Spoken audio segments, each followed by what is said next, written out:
మా మరదలు ఇలా వాళ్ళ ఇంట్లో వరలక్ష్మి వ్రతం చేసుకుంది. ఇలా అమ్మవారిని కలశము పెట్టి పూజ చేసుకుంది. ప్రతి ఏటా ఇలానే చేసుకుంటుంది.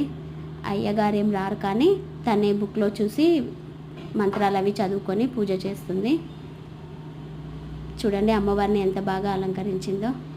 ఆ తర్వాత నైవేద్యాలన్నీ సమర్పించి అమ్మవారికి తాంబూలం కూడా సమర్పించుకుంటుంది.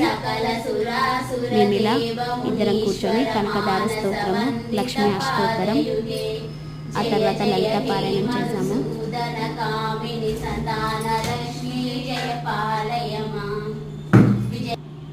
ఇలా పూజ చేసుకుంటే చాలా బాగా అనిపించిందండి. ఎవరి శక్తి కొలది వాళ్ళు ఇలా చేసుకుంటారు. తర్వాత చూడండి నేను గాజులు ఇలా వేసుకొని ఫోటో తీసుకున్నాను. మీకు కనుక ఈ వీడియో నచ్చినట్లయితే ప్లీజ్ లైక్ అండ్ సబ్స్క్రైబ్.